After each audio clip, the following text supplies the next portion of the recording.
Welcome, you absolute degens, to DeFi Crypto and Airdrops and DeFi University with David. How's it going, brother?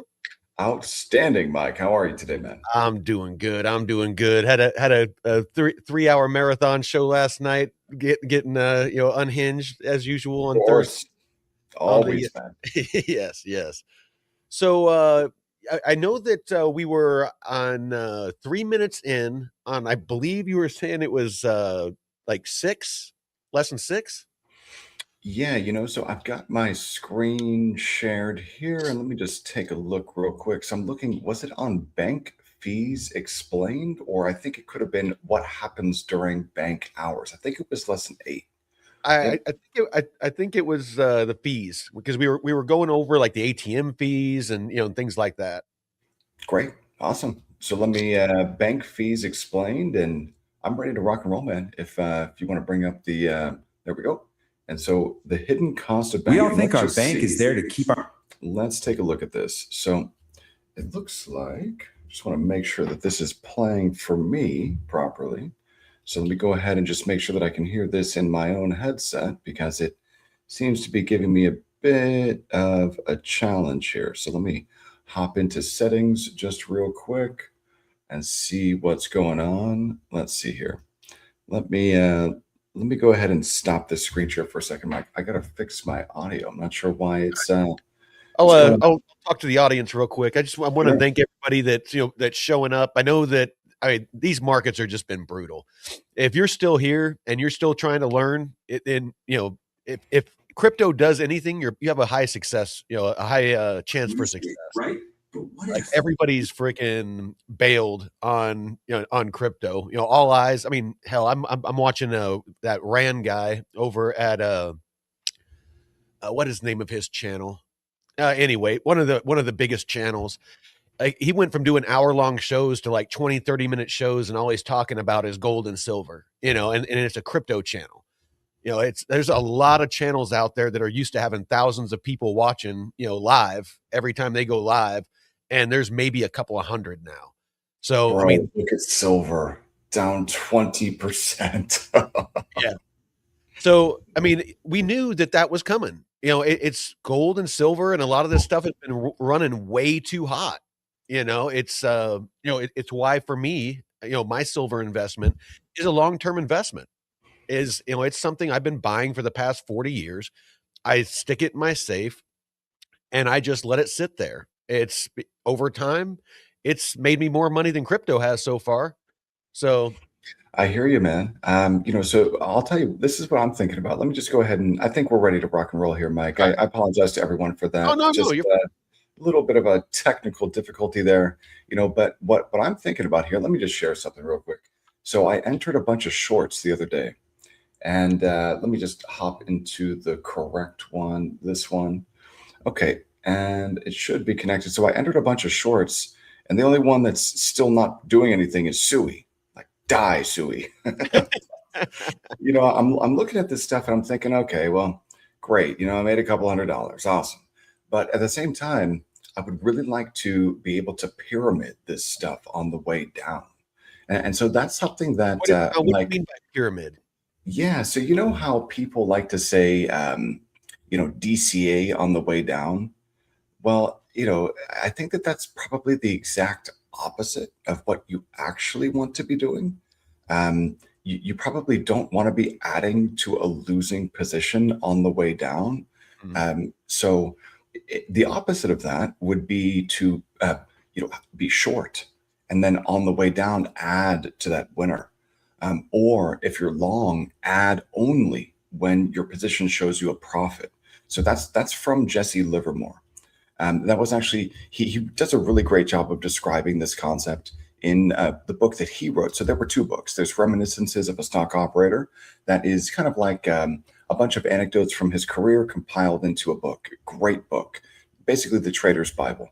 And then there's How to Trade in Stocks, and that's the one that he wrote. And the thing about that one is chapter 5 in there, called The Pivotal Point. That's where he describes how to add to winners.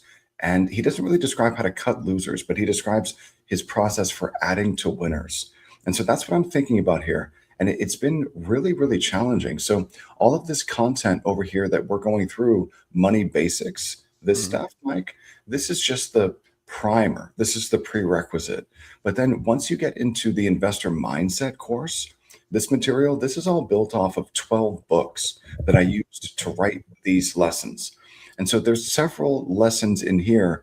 For example, the psychology of risk management. This lesson 6 in the investor mindset course, extremely valuable, extremely valuable. Because, honestly, what we do as investors is 80% psychology, this stuff up here, and only 20% math. So as I am, look, I'm making some money. That's awesome, but it's not like it's life-changing money. And it's not like the system that I have built hasn't shown me consistent results yet. It's only, a couple weeks of great results. So what I really want to do here is take this flight simulator, Mike, that I've built out, and I actually deployed into all of these positions last night. So this flight simulator here, I built into it a trade journal. And so for anyone who wants to build their own system, take this seriously, potentially become a professional trader, in crypto and DeFi markets during a bear market. Like if you want to become a pro trader during this bear market, you've got to start tracking your stuff. So I think that this will be very, very useful. I'm going to build in an EV calculation in here. I think about everything in terms of R now, like Well, risk. and if you want to find these tools that David's talking about in the description of all of our shows and on our channel, there's a link to DeFi University. That's where you're going to find all this stuff, all these lessons that David's showing and talking about, all these tools. That's where you're going to find it all. Is Yeah. What he's showing right now. It's all free. It's all Yep. free. And so the course hub, that's what we're looking at now. That's courses.defiuniversity.xyz. The flight simulator, this tool with the risk dashboard and the actual simulation canvas where you can add positions and simulate what your portfolio would look like. That's at defiuniversity.xyz/flight. All totally free. So let's hop in here to money basics. I think we're in lesson 7 and we're in bank fees explained. So let me see if I can. We all think our bank is there to keep. This. And Mike, can you hear this as I play it? Yeah. Can you? Awesome. Good. So let's see here. I think we were, what did we say? 3 minutes in? 3 minutes in. Okay. So 3 minutes in right here. Let's pick up where we left off yesterday. % tax to get your own cash. I mean, would you ever be okay with a 15% tax on anything else you own? No way. So, you see, these fees, they're not just little annoying. I would actually push back against that a little bit because it seems to me like, people don't push back against, theft like this in the form of taxation. I wish that people did. I wish that they did. Tax on anything else you own? No way. So, you see, these fees, they're not just little annoyances that pop up here and there. When you put them all together, they paint a much bigger and frankly much more troubling picture. They create a system where it is literally expensive to be poor. It's a concept people call the math of being poor. And banking, well, it's one of the most powerful examples of it in action. I mean, look at this. It really shows the two completely different realities of banking. If you have a high balance, the bank rolls out the red carpet for you. Fees get waived, you get rewards, perks, the whole deal. But if your balance is low, whoa, it's like you're navigating a financial minefield. Whoa. Every single transaction carries a risk, and one tiny slip-up can trigger this cascade of fee after fee. The bottom line is, the system is basically set up to squeeze the most money out of the people who have the least. Yeah. Okay, just look at this number for a second. $15.47 billion. Just let that sink in. Any guesses what that is? That number, that's how much Americans paid in overdraft fees in just 1 year. We're talking nearly $15.5 billion, basically vacuumed right out of the bank accounts of the people who could least afford it and dropped straight into the pockets of the banks. And you know what? It doesn't even stop there. Beyond the obvious stuff like overdrafts and ATM fees, there's a whole other layer of charges. So I think the beauty of crypto and DeFi is there is no fine print. It's just maybe a little bit different, wouldn't you say, Mike? Because I guess the fine print in crypto and DeFi is sometimes you really have to read the document sections carefully. And you got to learn about, where a protocol was audited and by what firm So it's kind of a little bit different type of fine. There's definitely a different layer. I mean, it's that due diligence, and those that don't understand that term, it's basically do your own research. It's ensuring, like with traditional banking, reading that fine print. That's on you. When you take out a loan, reading that fine print. When you get a credit card, how that compounds. How that interest compounds. That's your due diligence. You need to understand that and read that stuff. If you don't, you're going to get bent over. And Yeah. but in DeFi, there's a lot of things you need to understand. You need to understand smart contract risks. You need to understand what David was talking about with protocol security. Have they been audited? Who are they audited by? Is it self-custody or is it custody? These are all things that you need to learn, and it's one of the reasons why I have just a couple of platforms that I stick to. I know David's kind of the same way. He has platforms that he makes sure that he stays up to date with his knowledge on how to use them and the functionality of them, and how their fees work, and things like that. How the yield is earned, where the yield comes from, and because you need to understand these things if you want to be successful. So sorry. I know, Mike, I totally agree. You really do need to understand these things if you want to be successful. And that's why I think as we're going through these money basics lessons, just applying stuff like this from traditional finance to DeFi and crypto, I think that really helps people to, start to understand it a little bit, start to build that skill set. These are the stealth fees, the ones hiding in plain sight, buried deep in that fine print that, let's be honest, none of us ever read. Like, did you know that using your card on vacation could be quietly adding a 3% foreign transaction fee to every single purchase? What a ripoff. Or how about that old savings account you haven't touched in a while? Yep, it could be shrinking every month because of an inactivity fee. And get this one's my favorite. Some banks will actually charge you a fee for closing your account, for leaving them. It's unbelievable. Okay. I know this all sounds pretty bleak, but here's the good news. For leaving me. Point in this whole thing. You are not powerless here. Not at all. This is a game, and it's a game you can absolutely win. So it's time to take back control, and I'm going to walk you through exactly how to do it. All right, here's your playbook. Step 1, shop around. Seriously, there are tons of online banks and credit unions out there now with way lower fees. Step 2, let technology be your friend. Set up low balance alerts on your phone so you get a heads up before you overdraft. Step 3, beat the ATM game. Plan ahead, or even better, find a bank that actually reimburses those fees. Step 4, keep a small buffer in your account.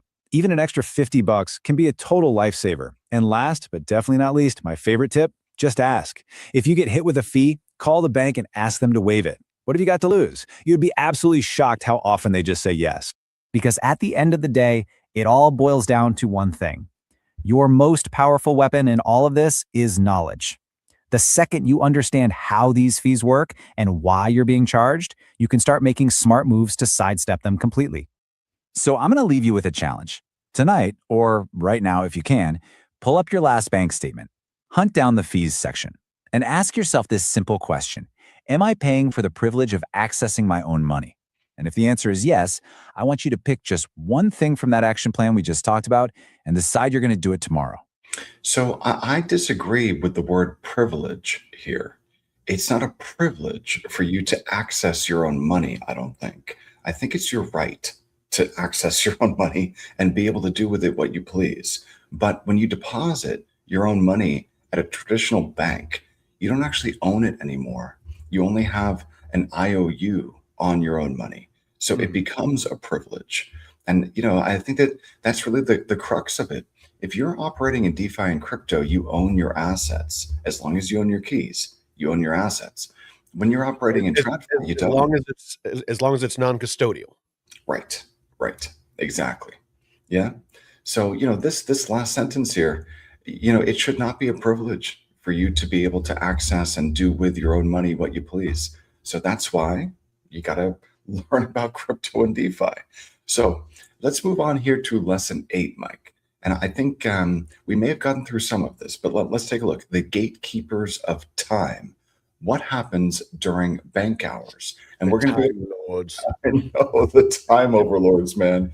And so we're going to be able to make all sorts of comparisons between, what happens during traditional banking hours and what you can do in DeFi and crypto, where everything runs 24/7, 365, and it's global. Like Mike, you were saying yesterday that if you wanted to send, USDC to someone in Thailand, that that transfer is nearly instantaneous. The settlement is nearly instantaneous, and that person, you don't have to ask permission of any middleman or intermediary to be able to make that transfer. You don't have to worry, am I going to initiate this transfer on a Friday afternoon and it's going to land, sometime next Wednesday? None of that. So it's just a completely different type of system here. Well, like Ellie says, it's my money. I want it now. Right? Exactly. I love those commercials, man. It's my money. I want it now. J.G. Wentworth. Yes. Yeah. Yeah, man. Have you ever stopped to think about this? We live in a world that is completely 24/7. You can order food at 3 a.m., you can stream pretty much any movie you want, you can talk to anyone on the other side of the planet instantly. But our money?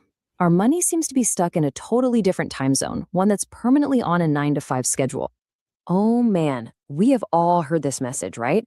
It's Friday night, maybe 8 p.m. You see some weird charge on your bank account, you call up, and you get this. Your money doesn't sleep, your financial anxiety definitely doesn't take the weekend off, but the whole system controlling it all, yeah, it's clocked out. It's just a universally frustrating part of modern life. And that really brings us to the core mystery we're going to unravel today.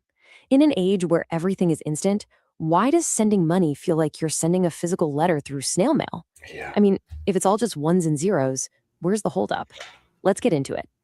To really get this, we have to pull back the curtain on the whole banking system. And it turns out there are some really old, really stubborn reasons why your money takes the scenic route instead of the superhighway. Let's break down the main culprits. All right, first on the list, legacy systems. And you've got to understand, many of the world's biggest, most important banks are running on software that was built 30, 40, in some cases even 50 years ago. I know, man. This is code that was written for a world that didn't even have the internet as we know it. And it was written on software, like the actual programming languages are literally like 50 or 60 years old. Like it's just ancient. And then, in comes crypto and DeFi with Solidity and Rust, much, much, much newer programming languages and much better. Let alone smartphones in every pocket. So because these old systems were never designed for real-time instant action, they rely on this thing called batch processing. The best way to think about it is this. Instead of handling your transaction the moment you make it, the bank just collects all of the day's transactions and throws them into one giant digital pile. Remember the big pile of crap from yesterday, Mike? This is the big steaming pile of crap. Oh my God, man. This is the batch processing that you get at the bank. You just get, your money gets thrown in with a big pile of crap. Yeah. Then late at night when business is closed, it finally gets around to processing them all at once. And it's not just your bank's own ancient system. When money has to move between different banks, it travels through these huge networks that connect everyone, like the automated clearinghouse or Okay, so ACH and SWIFT. Let's talk about these bridges for a second, because I actually ran into a bit of an issue with a bridge yesterday. As I was operating live in front of everyone in DeFi U, that was yesterday evening for an hour and a half. I was deploying some capital live and just showing everyone in the group how to do certain transactions, how to operate in DeFi confidently. I came across a problem. Well, maybe not a problem, but the bridge going from ETH mainnet to the Plasma chain, that bridge was extremely expensive. So to bridge $20,000, it costs like $120 both ways. So that bridge could be thought of as the ACH or SWIFT, like the pipes, the interbank messaging services. Let me ask you something real quick, David. With the Plasma network, I was in a VFAT position, a pool for Plasma, and it seemed like every time crypto got busy, there was a lot of volume. I could never, exit my Plasma position. Like every time I would try to freaking get out of my position, it would not execute. And like, basically, I had to wait for everything to calm down, and then I was able to do it. I mean, is that the plasma network? Is that VFAT? Like, what is that? So yeah, I would have a couple of questions for you. Number one, did you have the position on VFAT, or was VFAT just monitoring it? Yes, it was on VFAT. Gotcha. Okay, and what chain? It was on plasma. Oh, so it was on the plasma chain. I believe so, if memory serves. Yes. Gotcha. And so what DEX did you have it on? I'm wanting to say it was definitely either Uniswap or Aerodrome. Okay. So if it was either, if I just hop on over here real quick, if I just I mean, I take, don't want to get too deep into it. I was just kind of curious because no. I don't have a plasma position anymore. I was very bullish on plasma, but after that whole experience, I kind of got out of it.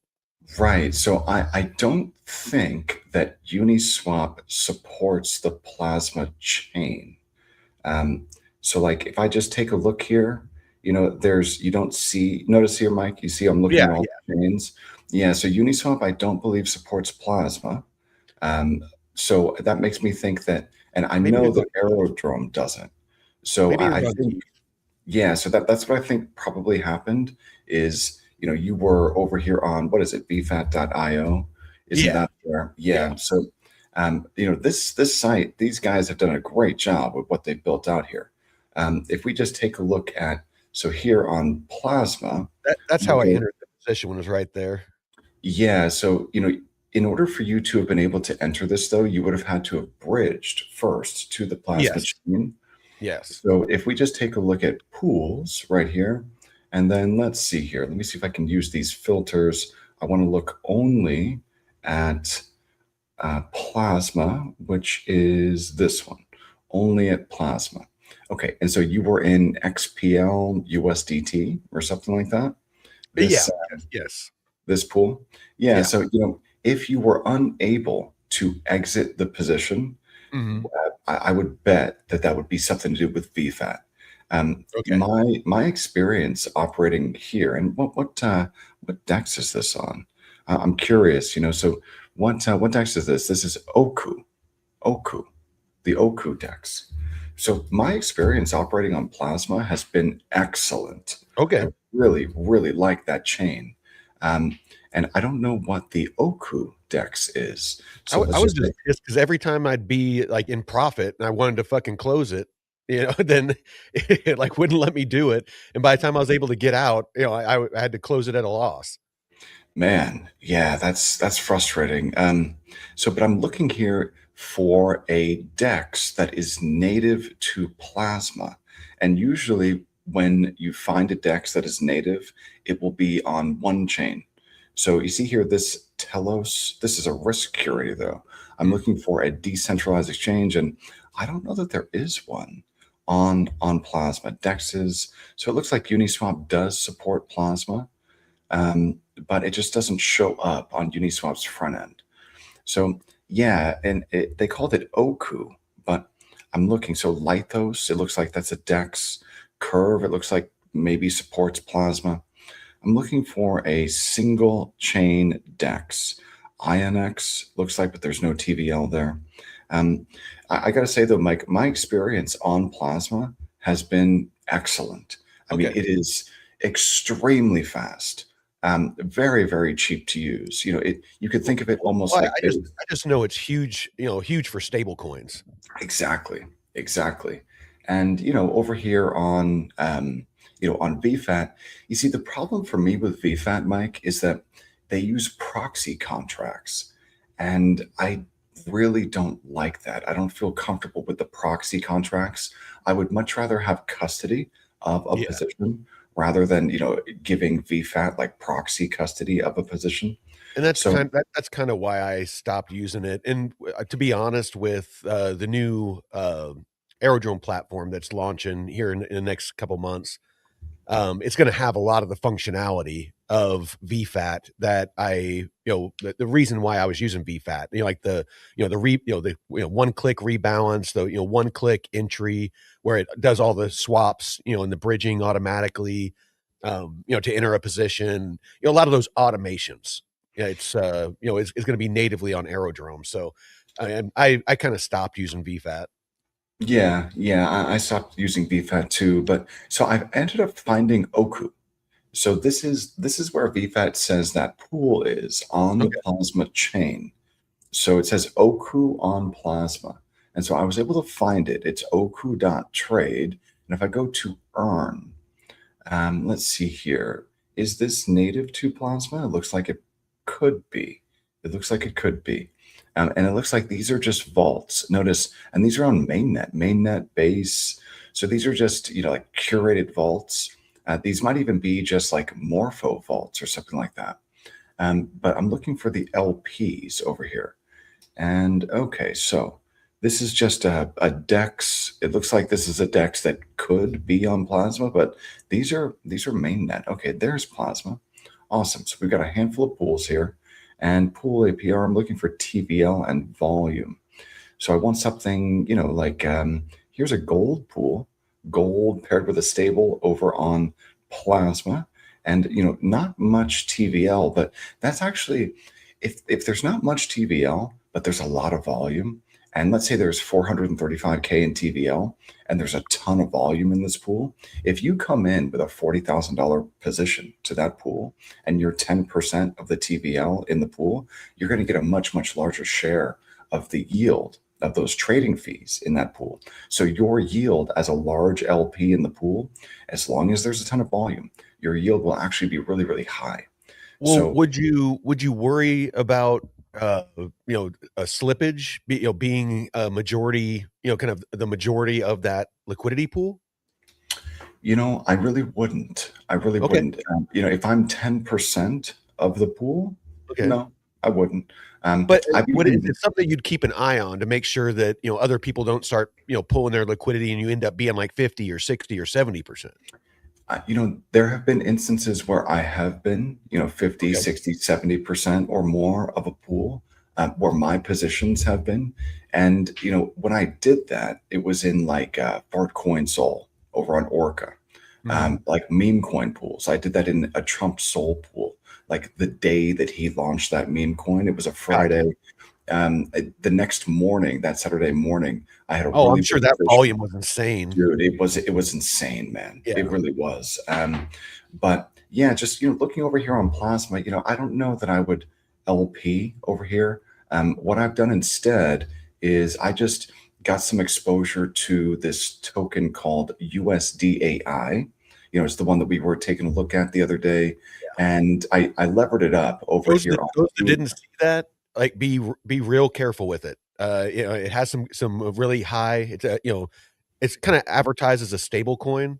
It's really not, in my opinion, and, the, assets that it's backed by is not something that, you might wanna dabble with, or if you do, just make sure you do your due diligence, make sure you do your own research and understand what you're getting in. So, Yeah, you I'm really sure do. last episode and the episode before, we got into it pretty in depth, but sorry, go Yeah, ahead, David. no, that's a really good point. Like you really, due diligence, man, in crypto and DeFi is priority. Like it is critically important. You have to understand the assets that you're allocating to. And so for me, I think I have a pretty good understanding of what SUSDAI is. And I'm comfortable taking that level of risk because I'm not going to be in this forever. Like if I hop on over here to Pendle and I go to markets and then I look over on the Plasma chain right here, let me just go ahead and get this connected so that we can see this stuff real quick. So as I connect here, I want to just hit refresh, hop on over here to Plasma, and it looks like it's giving me a bit of a headache there. There we go. So I want to look at stables and RWA, and there is USDAI. Now, as I open this thing up, you see, I'm only going to stay in this mic for 47 days. So there it is right there. So I'm earning, 12.5% fixed on my collateral for the next 47 days. Now, let me just go ahead and change this to APY so you can see how this changes over time. So I'm in this PT, but I didn't just swap into the PT. What I also did is I borrowed against it. So I cheat looped here. So a cheat loop is where if you have a position size that you want to get to, let's say that you want to, loop your position to a notional collateral value Hey, of, David, let's no, that's and this is good stuff. dude, I It, can, we're, let's bring it, let's we're bring it back getting to bank into hours. yeah, we're getting into intermediate and advanced. Let's Yeah, get back let's to not. beginner. Yeah. Yeah, Okay. Gotcha, man. sorry, man. Okay. So no, all good. All good. So we got off track there because of the damn bridges. The bridges Well, yesterday, man, it's really and expensive. I asked you about plasma. I'm the one that got you off. Yeah. So, but there are, we need to be able to find really, really good bridges. Real quick, if you want to learn what David's was just talking about and some of the more advanced stuff, again, he has his free course that you can go through at DeFi University. Me, him, and Jake on Wednesdays, we do a DeFi masterclass where we talk about these advanced strategies.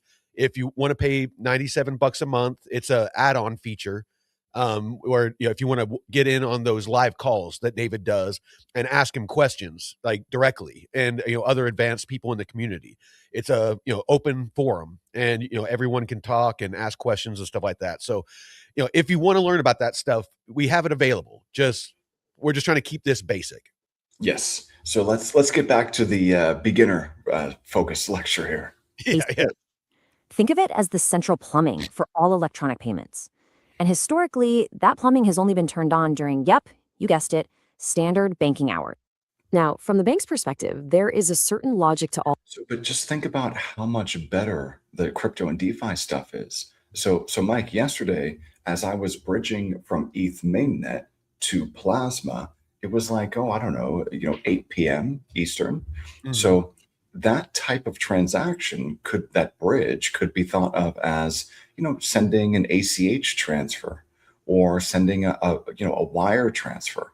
And so you wouldn't expect your ACH or your wire to land within a couple of seconds, would you? If it's No. 8 p.m. on a Thursday, you wouldn't expect it to land almost instantaneously. But in crypto and DeFi, it does. So yeah, big upgrade. Standard banking hours. Now, from the bank's perspective, there is a certain logic to all this slowness. Grouping transactions into big batches makes it way easier and, honestly, cheaper to verify everything, to catch fraud, and to make sure all the numbers add up at the end of the day. Doing all of that in real time would require a completely different and way more expensive kind of infrastructure. Oh, I don't know about that. That sounds like such an excuse. And finally, you have regulation. Banking is one of the most heavily regulated industries on the planet, for good reason. But that means any change to these core systems, no matter how old they are, requires enormous amounts of testing, compliance checks, and approval from regulators. So the incentive is often to just move very, very slowly and not break what's already working, even if it's super inefficient. Okay, so we've covered the big abstract reasons. But what does this actually look like for your money? Let's follow a single transaction on its typical long weekend journey. Let's walk through this. It's Friday, 8 p.m. You hit send on a payment to your friend. As far as you're concerned, it's done. But in reality, your request just entered a digital waiting room. It sits there doing nothing all weekend. Then, Monday morning, your bank finally submits the request to the network. It gets processed in one of those batches sometime between Monday and Wednesday, and boom, your friend finally sees the money Wednesday afternoon. What felt instant to you was actually a 5-day ordeal. And Man. during that multi-day limbo, while your money is in. So this is a super important word here. The more that you learn about these traditional finance, transfers and how this stuff works, you're going to hear this word over and over, float. So it's the interest that these banks earn on in-transit money. So that's why these banks are incentivized not to give you fast and cheap transfers. Yeah. They make money if it takes a long time. That's the whole point, man. In transit. Well, that's what you were talking about, where they profit off of friction. Exactly. And that's, I think, part of the reason why, that legislation in Washington, that DCIA and the Clarity Act, that's probably part of the reason why that's been kind of stuck in limbo, for the last couple of weeks here, just because it's being written by the banks. And so if the banks are writing this legislation, they're going to do their best to protect their business models. And that doesn't work for crypto and DeFi. This is going on. It's this concept called float. See, while the money has left your account but hasn't landed in your friends, the banks can collectively earn interest on that massive pool of money. It might just be a fraction of a penny on your transaction, but multiply that by millions of transactions a day, and that float suddenly becomes a huge revenue stream for banks, an Right. incentive literally built on delay. So this isn't just some technical quirk. So that's an incentive built on delay. Just think about that. They're part of their business model, these banks, is to create friction, to create delay, because that's part of how they get paid. No good. These delays have real world costs. They have consequences that affect all of us, sometimes in ways we don't even really see. For starters, it's what creates that classic confusion between your available balance and your posted balance. The available balance is what the bank thinks you'll have once everything's settled. So, Mike, have you ever, seen this on like a traditional bank account? It'll tell you you're available and you're posted, and there's sometimes different numbers. That Yeah. used to be so frustrating to me, man, because you never know how they're calculating it. You don't know like when it's actually going to be available. They say, estimated availability by. It's just, dude, crypto and DeFi is so much better. It's time for these banks to upgrade. But the posted balance is what's actually cleared. That gap, that delay, is exactly why you can sometimes get hit with a nasty overdraft fee, even when your app showed you had the money. The transaction just hadn't officially posted yet. And hey, if you think domestic transfers are slow, just you wait. Sending money across borders adds completely new layers of complexity, cost, and, you guessed it, delay. It's like taking that slow weekend journey and adding a bunch of detours and toll roads. Because your money doesn't just go from your bank to their bank. No, no. It can bounce between several intermediary banks, and each one takes a little time and a little fee.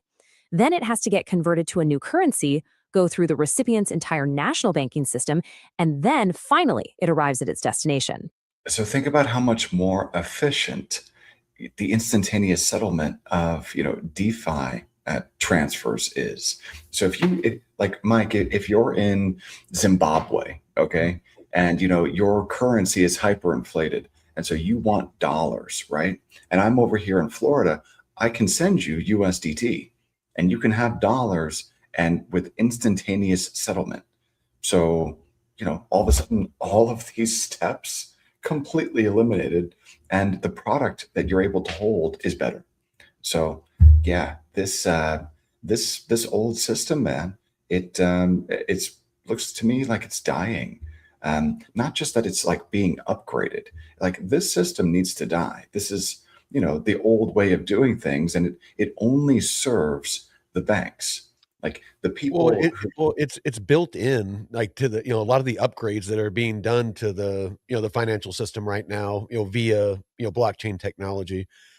It's programmed in. A lot of this friction. I mean, they would have to really make a custom network that had built-in friction that allowed them to do what they traditionally have done.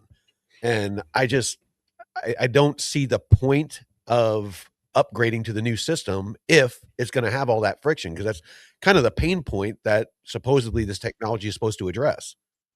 Yeah, well, I mean, crypto and DeFi does address all of these pain points by eliminating them. It Mhm. completely eliminates the need for any of this. So, yeah, the future is here. Hopefully, we get legislation that makes it to like codified. And all those Hey, steps, all I was those just gonna say increments, real quick, everybody on Arena, if you could, make sure that you're sharing the stream. I wanna get as many people in here as possible to learn this stuff. We're at a point in the market where learning DeFi right now and earning with DeFi is the perfect time to be doing this stuff when the market's down. So, sorry, go ahead. And what's Bitcoin trading? What's it trading at right now, Mike? Let's take a look. Good old BTC. Bitcoin is at 83,000. Alrighty, alrighty. So we got some support at 80. Okay. they add up fast.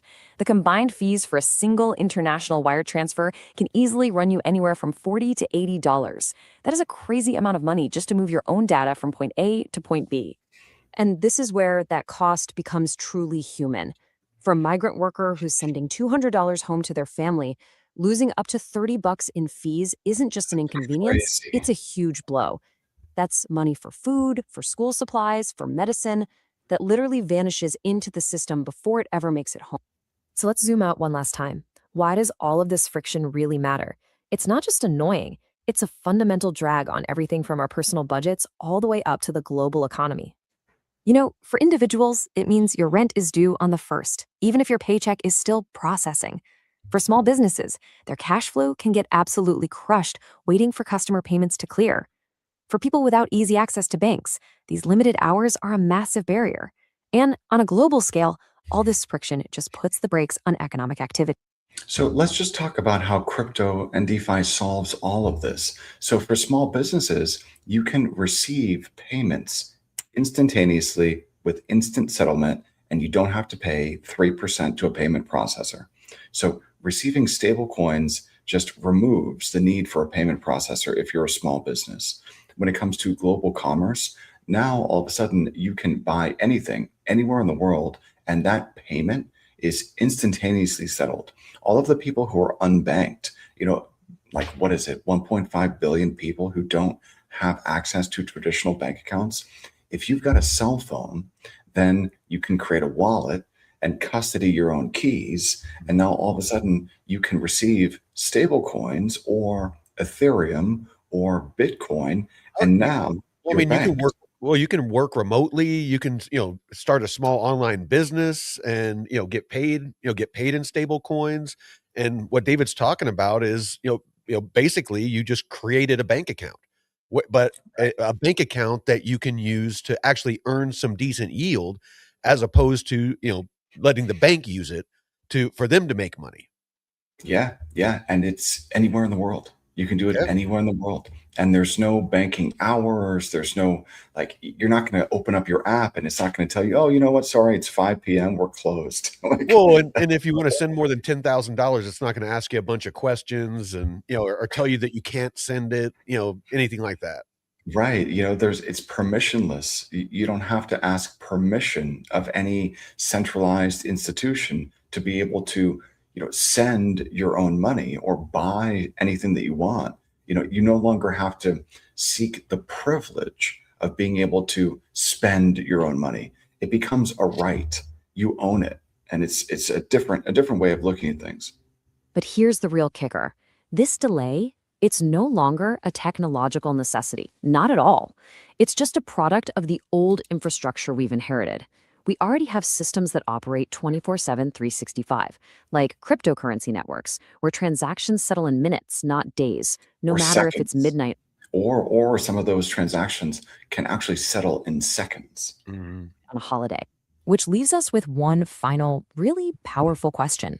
As our whole world gets more and more digital, we have to ask ourselves, if our money is really just data moving through a network, why in the world isn't it as fast, as cheap, and as easy as sending an email? Yeah. So, I think that what we can do from here, Mike, we've got a couple of lessons remaining. We've got lesson 9 from cash to cards. We've got lesson 10, how payment apps You you work. got you got any of them that are about 10 minutes long? Yeah. So let's see here. How about from cash to cards? Let's And do that. then, yeah. And then next week, we can start maybe, I can integrate some content in here about those neobanks. All right, Yes, let's that talk would about be that good. little piece of plastic in your wallet. We use it every single day, right? Tapping, swiping, we don't even think about it. But each time you do, you're kicking off this hidden, super high-speed journey for your money. So let's pull back the curtain and actually see what's going on. I mean, it feels almost like magic, doesn't it? You tap your card, the little machine beeps, the light turns green, and you walk away with your coffee. But that simple, instant approval, that's just the tip of the iceberg. What's happening behind the scenes is way more complex and honestly, way more interesting than you'd probably guess. So here's the most important thing to get your head around first. When you use a card, you aren't actually sending money in that moment. It's not like handing someone a $5 bill. Think of cash like passing a note in class. It's a real, physical thing moving from one hand to another. Hmm. A card payment? That's more like sending a message in a group chat. You hit send, and the information just gets updated everywhere at once. Your bank account, the store's account, a bunch of digital ledgers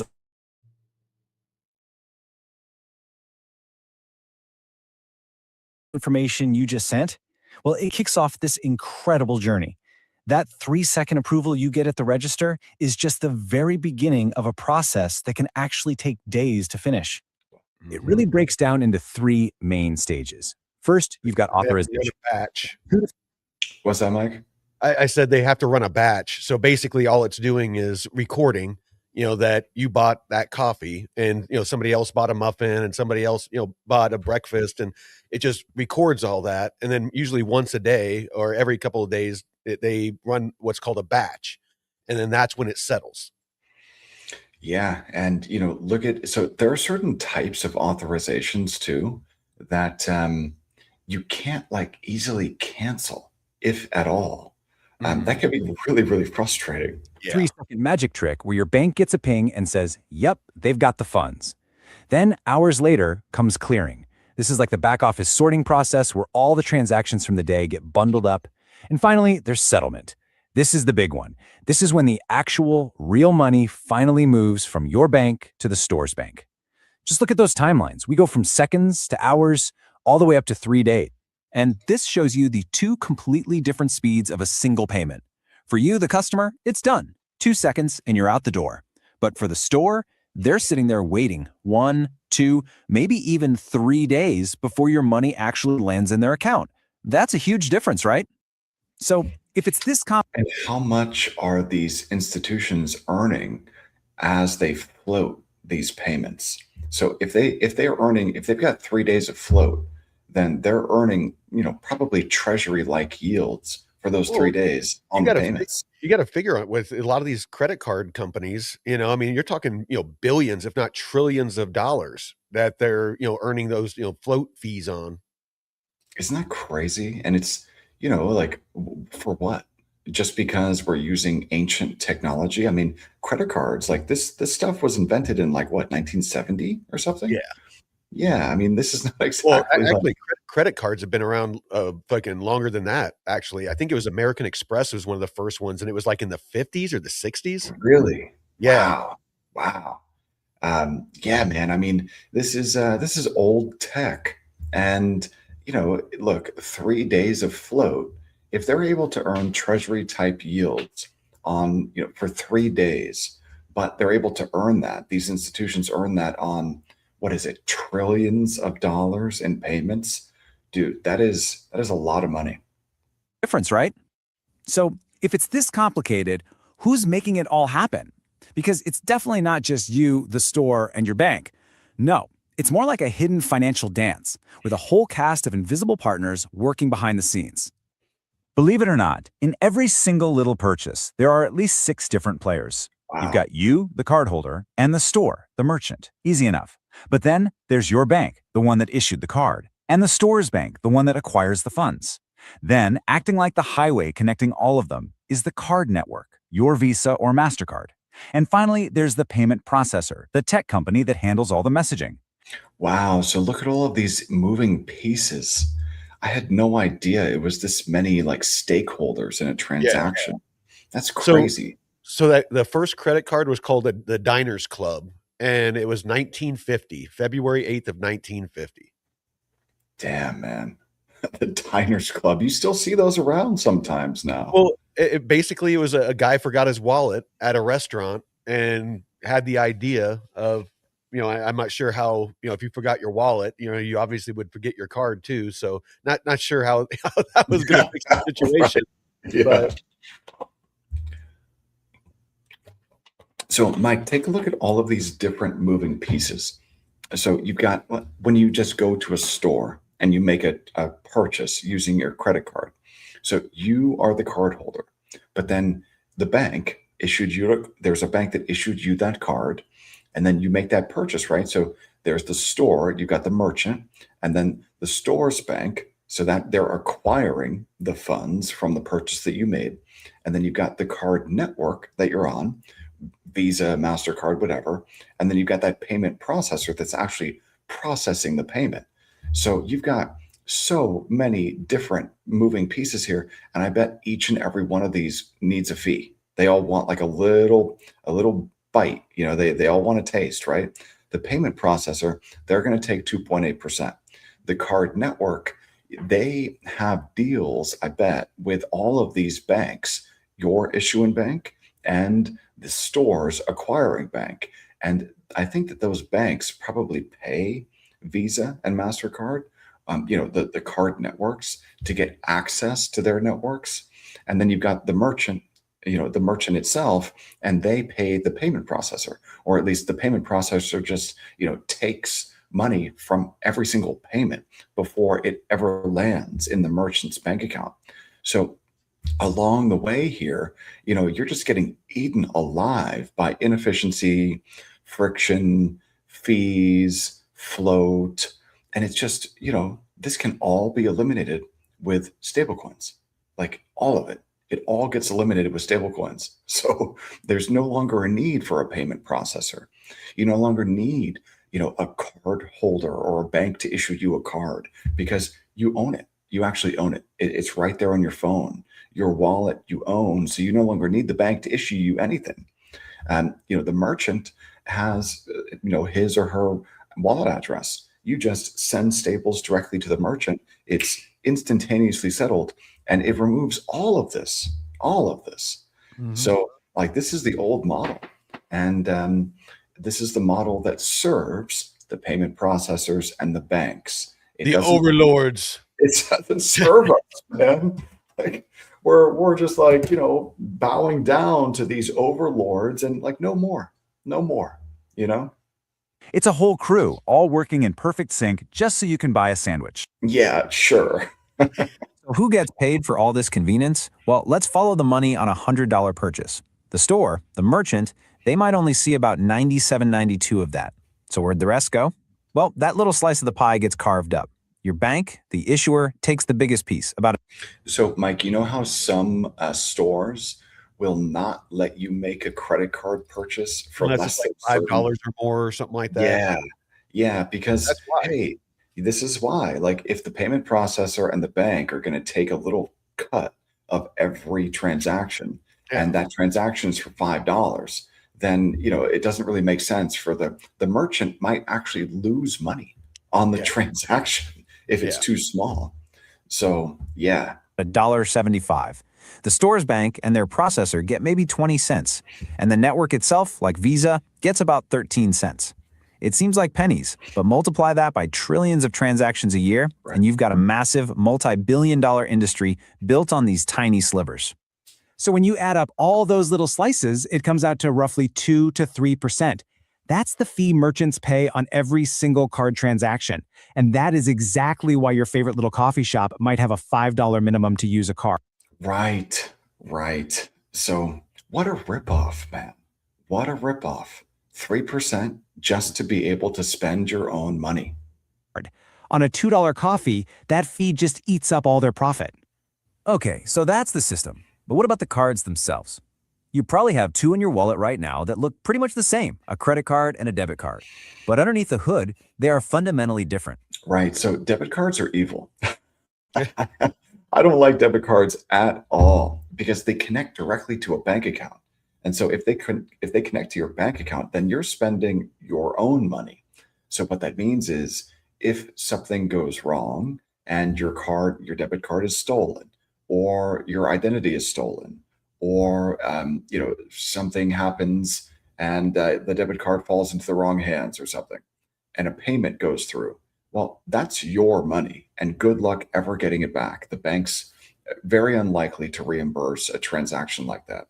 But when you spend using a credit card, you're spending the bank's money. And all you got to do if something goes wrong is pick up the phone or log into your app and say, hey, that was a fraudulent purchase. And they will immediately freeze that card and more than likely reimburse you.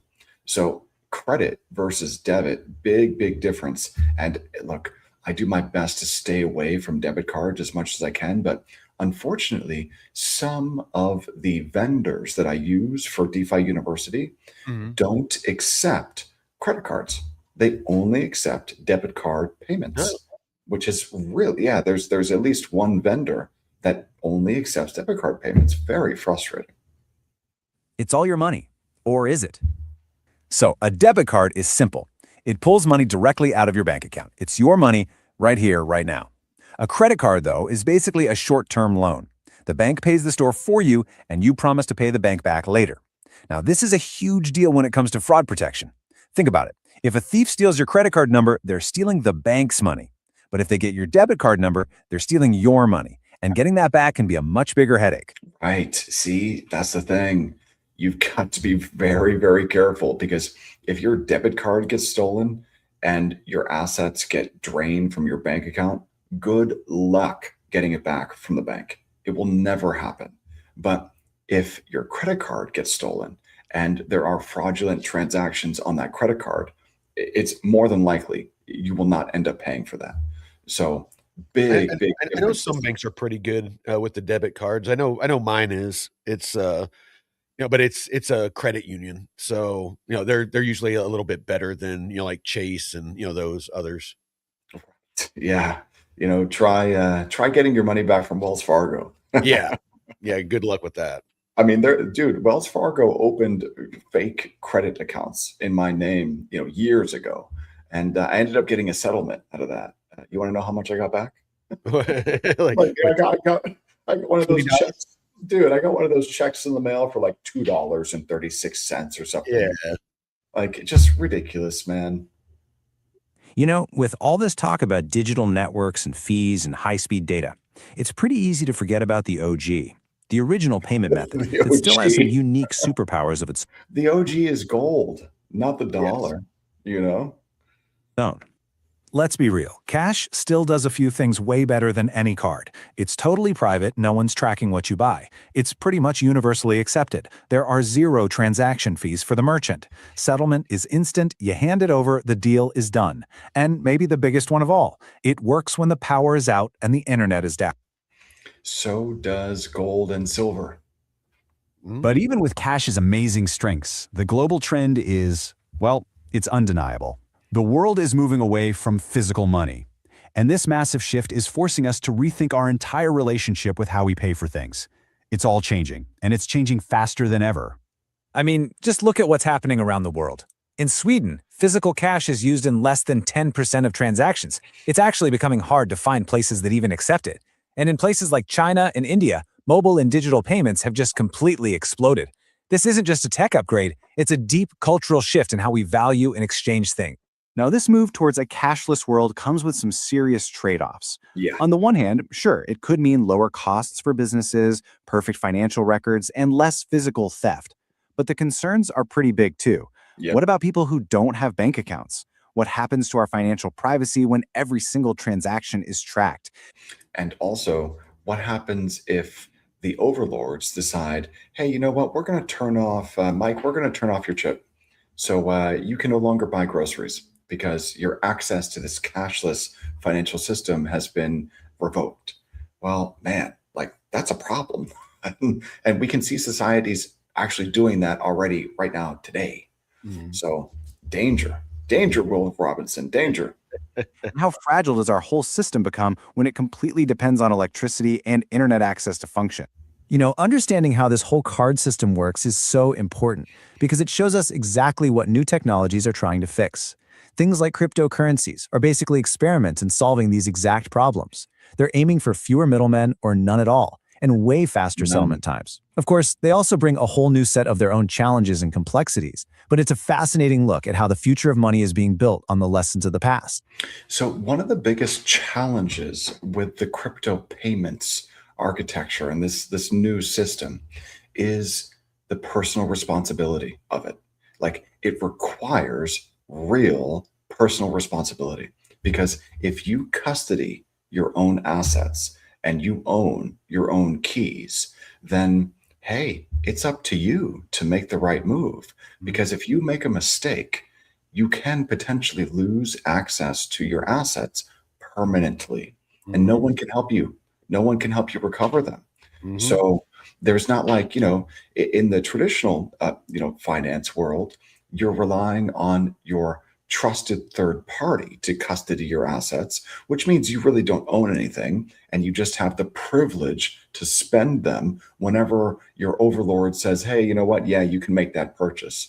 Yeah. But if something goes wrong, then you don't exactly have to worry about all of your money just vanishing and you having no recourse. Now, of course, it depends. It depends on what happens with the TradFi system. But in crypto, it really comes down to you. It comes down to the individual and whether he's able to take personal responsibility for his own assets and decisions or not. And, Absolutely. many people are just not able to do that. So we'll see. We'll see where this leads. I think that the rest of the world is going to upgrade to, DeFi rails over the next, hopefully this year. Well, and it's going to be kind of invisible, to most people. They're not even going to know that they're using it. It's they're not going to be doing the things that we're doing in DeFi now. And we'll get into this and with neobanks and stuff like that. But once these apps, these dApps that are built on these rails are complete, it's going to be just like using your app for your bank now. You'll be able to deposit and earn and all of that with like single clicks. You click that You you want won't to enter it. even be able to tell. Yeah. Yeah, You know what they call that, Mike? They call it a mullet. So, it's called a mullet banking because it's, business in the front, party in the rear. yeah, man. It's, TradFi in the front and Mhm. DeFi in the back. So, Yeah. original stuff in the front and DeFi rails, the business, the party in the back. So, good stuff, man. This is going to be great. So, I want to wish everyone a happy weekend. Have a great weekend. Be safe. And on Monday, man, we're going to talk about some neobanks. So that's going to be an interesting discussion, I'm sure. Oh, absolutely. No, so yeah, keep tuning in. We're just gonna keep the progression going and building on the knowledge from the the last episode. If you missed any of them and you want to go back or you want to go over this material again, one, we're just going over the course material at DeFi University. The DeFi High section at DeFi University. So feel free to use the link below to go through that content and take the quizzes on your own. And also, unfortunately, Arena doesn't have it yet, but all of these episodes are recorded and on our YouTube channel. If you want to go back through them and get walked through the stuff with me and David. So Awesome. that being said, thank you all. Until next time, we'll see you tonight for Crypto and Chill with me and Jeff. Peace out, you guys.